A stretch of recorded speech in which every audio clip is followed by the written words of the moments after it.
The South China Sea is a vital artery for global trade, acting as a maritime highway for trillions in goods each year. It links Asia's major economies to the world, so disruptions here ripple across global markets. Beneath its surface lie vast oil and gas reserves, drawing intense interest from neighboring countries. Control over these waters means economic and military leverage on a global scale. The sovereignty of its islands is fiercely contested, with national pride and prosperity at stake. In this high-stakes game, every action sends shockwaves far beyond these waters. The South China Sea dispute is a tangled web of overlapping claims. China, Vietnam, the Philippines, Malaysia, Brunei, and Taiwan all assert sovereignty over islands and reefs, some barely above water. China's sweeping 9-line claim covers nearly the entire sea, backed by island building and military outposts. The Philippines challenged this at The Hague and won, but China rejected the ruling. Tensions flare as Chinese vessels confront Filipino and Vietnamese ships, while Malaysia and Brunei defend their own zones. ASEAN's efforts to manage the dispute have stalled, leaving the region on edge. At its core, the conflict is about control of resources, national pride, and strategic advantage. With one major power determined to enforce its will, the risk of escalation is ever present. The world watches, knowing a misstep here could spark a wider crisis. Amid rising tensions, India steps into the South China Sea spotlight.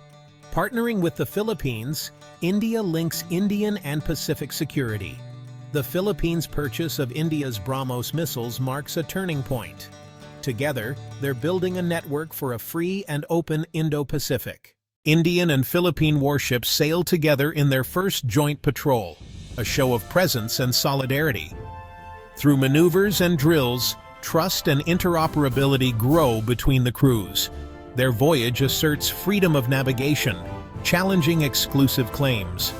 On deck, sailors forge bonds, strengthening their alliance.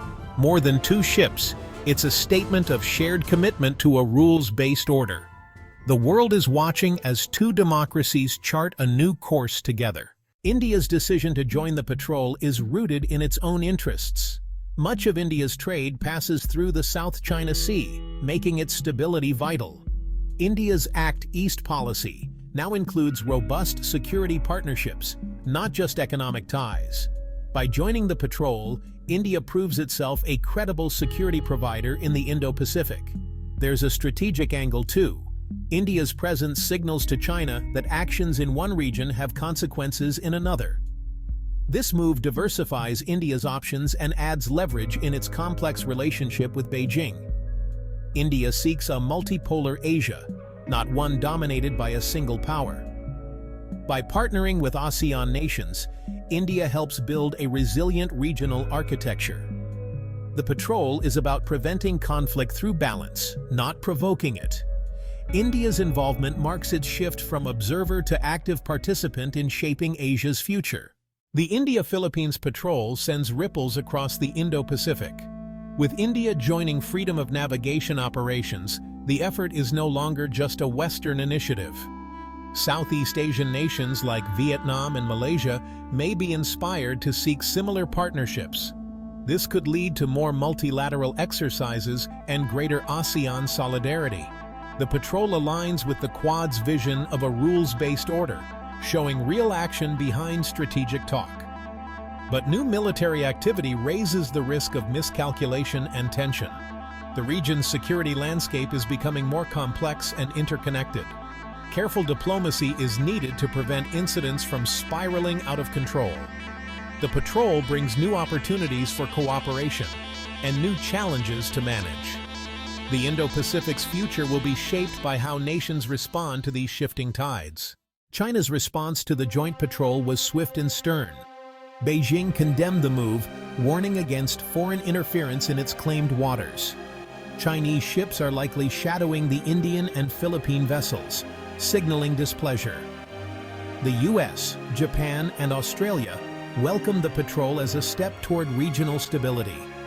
Within Southeast Asia, reactions are mixed. Some quietly support, others tread carefully to avoid angering China.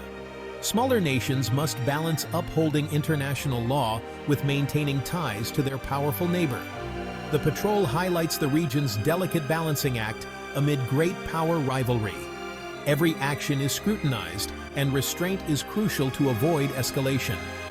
The world is watching, knowing that missteps here could have global consequences.